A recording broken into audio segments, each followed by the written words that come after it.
Nobody who experienced May 8th and 9th of 1945 ever forgot what those days felt like. The war that had swallowed an entire generation officially ended for Germany on the evening of May 8th, when the unconditional surrender took effect at 23:01 Central European Time. But if anyone thought the next morning would bring silence, clarity, or peace, they were completely wrong.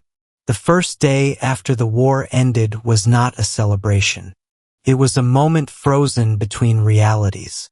An entire nation caught between total collapse and bare survival, between overwhelming guilt and fragile relief, between endless ruins and the first barely imaginable whisper of a future.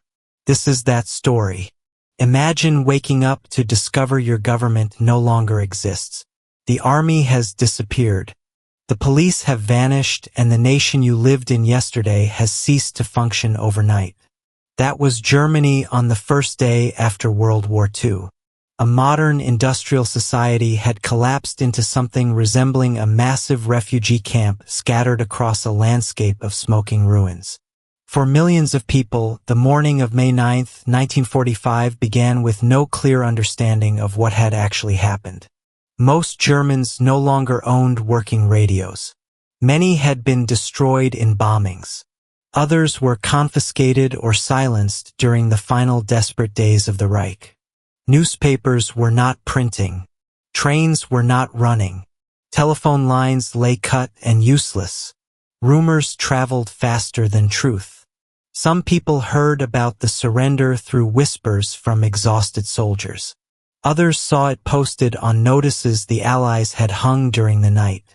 Many simply walked outside and realized the shooting had finally stopped. The silence was the first strange thing people noticed. After years of air raid sirens, artillery thunder, collapsing buildings, and the constant drone of aircraft overhead, the quiet felt unnatural, almost threatening. Cities that once held hundreds of thousands of people now looked like enormous graveyards made of stone and twisted steel. Berlin, Hamburg, Dresden, Cologne, Munich, Frankfurt. All of them appeared as if they had been erased from existence and then crudely sketched back using nothing but rubble. In Berlin, where the fighting had ended just 1 week earlier, entire districts were nothing but burnt-out shells. The few surviving apartments overflowed with families, refugees, and wounded soldiers.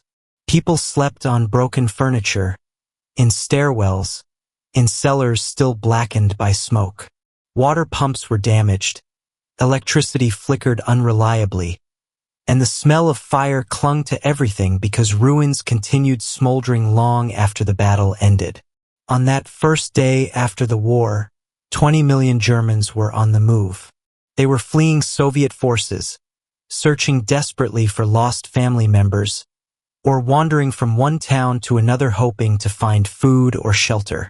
The roadways filled with endless streams of people pushing carts, bicycles without tires, baby carriages packed not with children but with pots, blankets, and whatever scraps of life they had managed to save. Many had walked for weeks. Some had walked for months. Hunger hit immediately. Food distribution had collapsed completely. In some places, people ate only what they could salvage from abandoned army depots or destroyed homes. Others traded jewelry, clothing, or tools for a handful of flour or a few potatoes.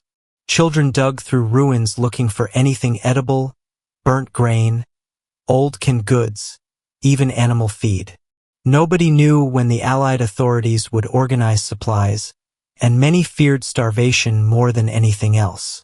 For German soldiers, the first day after the war brought a mixture of humiliation, relief, and deep fear. Most had thrown away their uniforms to avoid arrest. Some walked home in civilian clothes they had stolen or traded for. Others stumbled along the roads still wearing torn military boots with makeshift bandages wrapped around shrapnel wounds. Surrender meant survival, but it also meant terrifying uncertainty. Many worried about being taken to prisoner camps. Those captured by the Soviets expected harsh treatment, and in countless cases their fears proved justified. Others surrendered to American or British forces, desperately hoping for better conditions. Across Germany, the Allies were not yet administrators. They were an occupying force that had just defeated a brutal enemy. Soldiers patrolled streets with weapons ready. Strict curfews were imposed. Armed checkpoints appeared at every major intersection. In some cities, German civilians were ordered to bury the dead still lying in the streets or to begin clearing the endless rubble. The Allies were overwhelmed by the sheer scale of destruction and the staggering number of displaced people. They were not prepared to instantly create order from chaos. The psychological atmosphere on that day is almost impossible to summarize in simple terms. There was no single emotion shared by everyone. Instead, there existed a fractured landscape of feelings. Some Germans felt crushing shame as they witnessed the consequences of Nazi rule. Others felt anger and stubborn denial, refusing to believe the war was truly lost.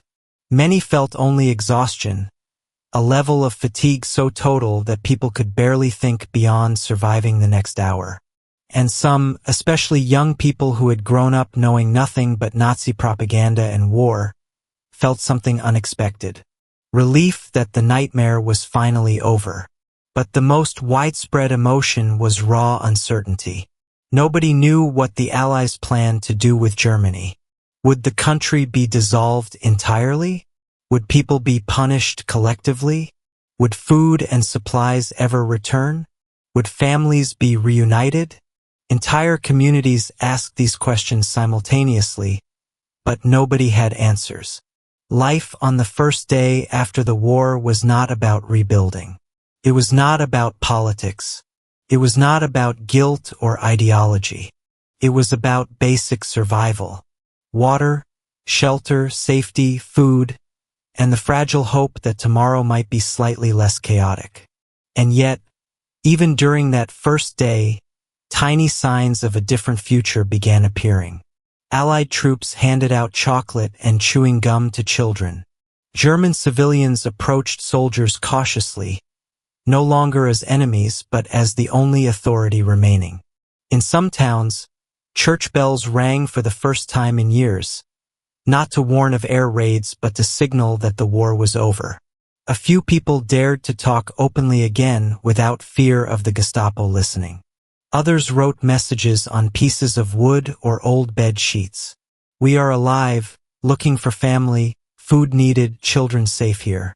The Reich had fallen, but life in Germany had not ended. It was beginning again, slowly, painfully, and with absolutely no guarantees.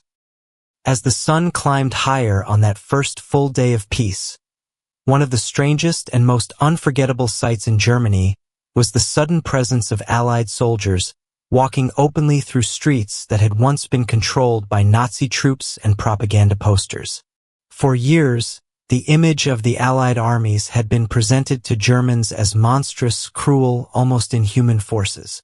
And yet, when real Allied soldiers appeared, many civilians were shocked to see young men barely older than their own sons, tired from months of fighting, cautious but not hostile, and often just as confused about what came next.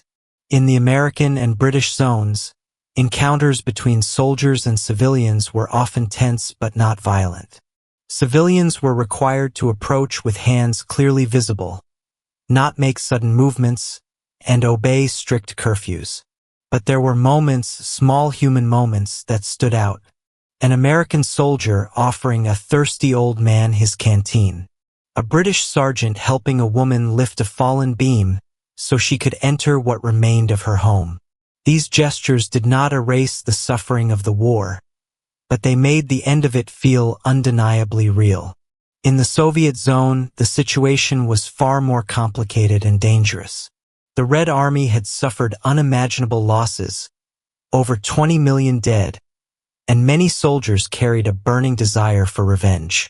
Violence, assaults, and looting were widespread during the first days and weeks after the war. German civilians feared the Soviet troops more than anything else, and families hid women and young girls in cellars or behind false walls. Even so, not every encounter was hostile.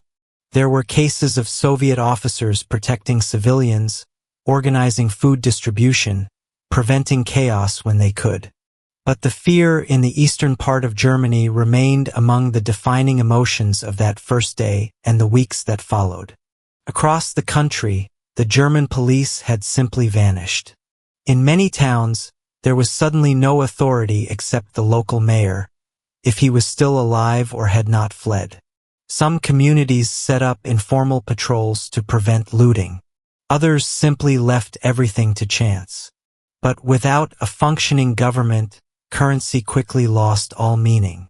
People bartered with cigarettes, coffee, sugar, or whatever small valuables they had left. A single American cigarette could buy a meal. A few chocolate bars could buy several pieces of clothing. Bartering became the only economy functioning on that first day. And then there was the profound question of identity. Without a government, without the swastikas that had dominated public buildings for 12 years, without Hitler's voice on the radio, many Germans felt as if something enormous had been violently ripped from their lives. Even those who despised the Nazi regime were unsure what came next. The psychological collapse of an entire national ideology created a vacuum that felt almost as frightening as the physical destruction surrounding them. In some places, Germans tore down Nazi symbols themselves, banners, posters, portraits, signs.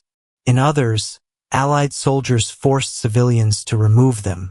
There are documented cases where entire crowds were ordered to march past piles of corpses in concentration camps so they would see with their own eyes what their government had done. On the first day after the war, the Allies began the difficult process of confronting Germany with the full reality of the Holocaust. This was not yet the organized denazification that would come later, but the raw, shocking exposure to the consequences of the regime. For civilians, this experience was shocking, confusing, and often met with disbelief or outright denial. Many Germans claimed they had known nothing about the camps. Others admitted they had heard rumors but dismissed them as impossible. The truth, of course, varied dramatically from person to person, town to town. But the first day after the war marked the beginning of a new and painful relationship between Germans and the events of the previous 12 years, one that would take decades to fully explore and understand. Meanwhile, hunger continued to shape every single decision. Women lined up in long queues outside bakeries, desperately hoping flour would be available.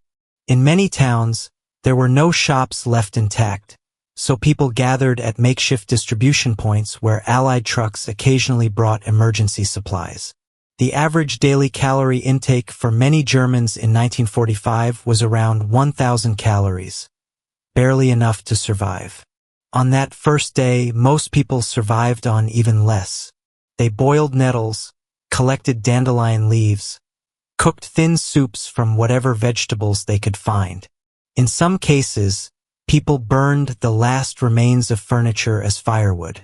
Pots were placed on bricks heated by burning wood pulled directly from collapsed houses.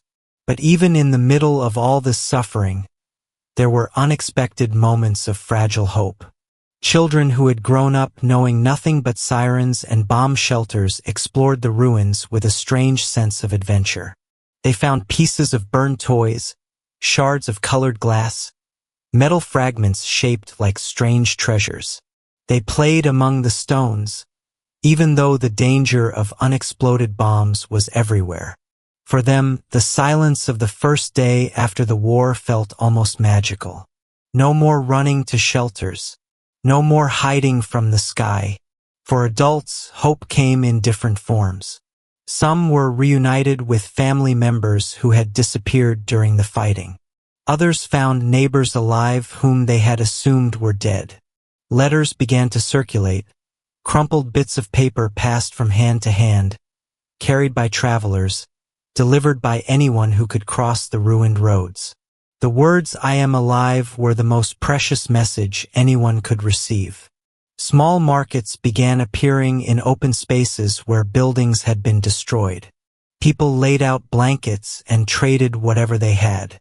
A woman might offer a winter coat in exchange for a few onions. A former soldier might offer a pair of boots for a loaf of bread. Nobody cared about law or official currency. Survival created its own rules. As the first day progressed, the atmosphere of uncertainty deepened. Many Germans expected mass arrests. Some hid their photographs, uniforms, documents, anything that might connect them to the Nazi Party. Others burned papers in their backyards, creating small clouds of ash that floated over the ruins. There was genuine fear that the Allies might execute anyone associated with the regime. While mass executions never happened, this fear defined the actions of thousands on that day. And yet, despite all the fear and confusion, despite the hunger and destruction, despite the collapse of every institution that made life predictable, there was one truth that every German understood. By the evening of May 9, 1945, the war was finally over. It almost did not feel real. For years, the Nazi government had promised victory even as defeat became obvious. Joseph Goebbels' propaganda machine insisted that new wonder weapons would turn the tide. Hitler had demanded total loyalty until the very last minute. And then suddenly all of it vanished into silence. The first day after the war was not peaceful, not joyful, not even hopeful in any traditional sense. But it was the first day in 12 years that Germans could imagine a future without Hitler. It was the first day children fell asleep without the fear of bombers overhead. It was the first day women could walk outside without checking the sky. It was the first day the world began to shift from destruction toward rebuilding. But rebuilding would take years, years of shortages, occupation, political tension, guilt, fear, and immense collective effort. On that first day, nobody could imagine how Germany would look in 1955 or 1975 or 1990. The future was a blank page written in pencil, smudged by uncertainty. Yet in that blankness, something fragile but essential began to grow. The idea that life could continue, that survival was possible, and that peace, however fragile, had returned.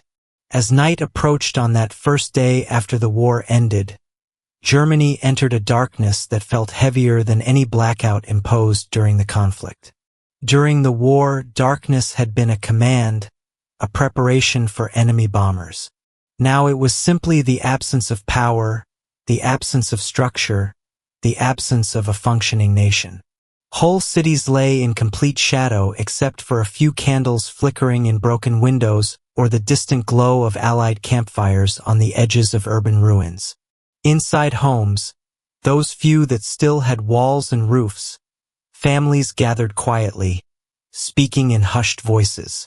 People tried to process everything they had witnessed that day, but the shock was still too raw, too overwhelming. Children asked questions their parents could not answer. What happens now? Where do we get food? When will the soldiers go home? Adults asked themselves even harder questions about the past 12 years. What they had believed, what they had ignored, what they had done or failed to do. But on that first night, most people did not want philosophy or reflection. They wanted safety. They wanted to close their eyes and hope that tomorrow would not bring more chaos. In rural areas, the atmosphere was somewhat different. Many villages had escaped the full destruction that cities suffered, and the first day after the war brought an eerie sense of calm. Farmers inspected their fields, knowing they would soon be pressured to produce food not only for themselves but for entire regions on the brink of starvation. Livestock had been lost or slaughtered during the final months of fighting. But in the countryside, at least the land itself remained. For many Germans, rural communities became temporary sanctuaries, places where people fled from devastated cities to look for relatives, food, or simply a few days of safety. But even in villages, fear persisted and spread. Soviet soldiers passed through rural roads in large numbers, and rumors spread rapidly, some true, many wildly exaggerated, about violence, confiscations, and revenge. Mothers hid their daughters. Families locked their doors at night, something that had been rare in rural Germany before the war. And in the western zones, villagers listened carefully for the sound of Allied vehicles approaching, unsure whether the soldiers would bring discipline or demands. In the hours after sunset, another transformation occurred across the country. German citizens began to realize the full extent of their isolation. For years, they had been told that Germany was strong, powerful, protected by its armies and its leaders. Now they understood with painful clarity that the country had been abandoned by its own government long before the war officially ended. Hitler was dead. Goebbels was dead. Himmler had fled and then killed himself. Most Nazi officials had disappeared into the shadows. The Reich, which had promised 1,000 years of order and glory, had survived barely 12. The emotional collapse of the German population on that first day is genuinely difficult to describe in words. Relief blended with guilt, shame mixed with fear, grief overlapped with a faint, fragile sense of hope. Some people cried without knowing exactly why, mourning not only the dead but the version of themselves that had existed before the war twisted their lives beyond recognition. Others felt completely numb, unable to feel anything at all after years of relentless trauma. But the mood was not entirely bleak or hopeless. In many towns, people shared what little they had. A neighbor would bring a jar of jam. Another would boil potatoes for a group. Someone else would offer half a loaf of bread. With no functioning money and no government instructions, communities instinctively created their own temporary safety nets. Human kindness, worn down but not destroyed by 12 years of dictatorship and 6 years of war, began to reemerge in small but deeply meaningful acts. Allied forces, despite being exhausted and overwhelmed themselves, also played a crucial role in preventing the situation from descending into absolute chaos. American troops set up field kitchens wherever possible. British soldiers distributed emergency rations. French units, though stricter and often more suspicious of German civilians, organized basic order in several towns. Soviet commanders in some regions imposed strict discipline on their forces to stop uncontrolled violence. It was far from perfect, but without Allied organization, the first days after the war could have been even more catastrophic. Throughout the night, the skies remained eerily quiet. No air raid sirens, no explosions, just the distant rumble of Allied vehicles and the soft murmur of tens of thousands of people trying to sleep on cold floors, in crowded cellars, or in makeshift shelters constructed from debris. For many children, it was the first peaceful night of their entire lives. For adults, the silence was almost unsettling, a reminder of how deeply war had become woven into daily existence. As dawn approached on May 10th, the second day of peace, Germany was still a country without a government, without functioning cities, without any certainty of survival. But something had changed, subtly, deeply, and permanently. For the first time in years, people awoke not to orders, not to propaganda, not to sirens, but simply to daylight and the promise of another day. The war was truly over. In the days and weeks that followed, the shape of post-war Germany slowly began to emerge from the ruins. The Allies established administrative zones dividing the country. Food distribution became more organized, though still inadequate. Curfews and regulations brought a form of fragile stability. Families searched tirelessly for missing relatives, posting notices, asking strangers, traveling dangerous roads. Refugees continued to arrive from the east in enormous numbers. The enormity of the Holocaust became unavoidable as Allied forces liberated camps and forced German civilians to confront the evidence. Cities began the slow, exhausting process of clearing rubble, brick by brick, stone by stone. Some Germans cooperated eagerly, desperate to rebuild their lives and their nation. Others resisted emotionally, unable or unwilling to accept the scale of their nation's moral and physical collapse. Reconstruction would take decades. The political transformation of Germany from dictatorship to democracy would take generations and require fundamental changes in society, education, and national identity. But the seed of all those changes was planted on that first day after the war ended. A day defined not by celebration but by survival, not by clarity but by confusion, not by triumph but by the fragile, uncertain beginning of peace. When we look back on May 9th, 1945, it is tempting to see it as the simple end of tragedy.